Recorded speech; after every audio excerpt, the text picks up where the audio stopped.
So in our last video, we talked about the 4 A's and how you can use those to help diagnose a slump or how somebody got into a slump. Sales superstars are a little bit unique in that they've got an established career and a track record perhaps, and while they can fall into a slump too, sometimes what leads them into a slump is different. Let's talk a little bit about that. Good question. Yeah, there's some unique things that can happen with real superstars. I call them the 3 C's. I always like to look at the 3 C's first before I start delving into the 4 A's with a sales superstar.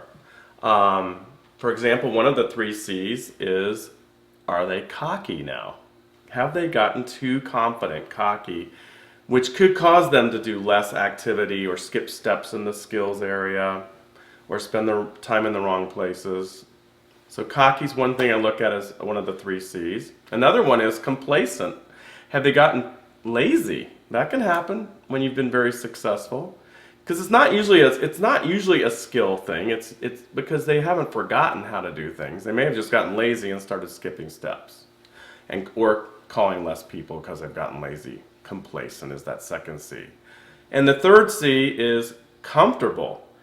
Obviously, if you've been a sales superstar, you've done very well, you've been successful, maybe you've gotten a little too comfortable with the income you've been now achieving, and unfortunately when you get too comfortable in sales, your income doesn't stay right there where you had it. It usually falls backwards if you're not stretching yourself out of your comfort zone to the next level of comfort. So the 3 C's, in order to recap, that I look at when I'm trying to diagnose a superstar in sales and what's happened to them when they've been derailed. Number 1, cockiness. Number 2, complacency. And number 3, comfort level. So for my sales superstars out there, you've got to be able to get your ego out of your way and look at whether one of those 3 C's we just talked about might be impacting you. I promise you, you'll thank me for that.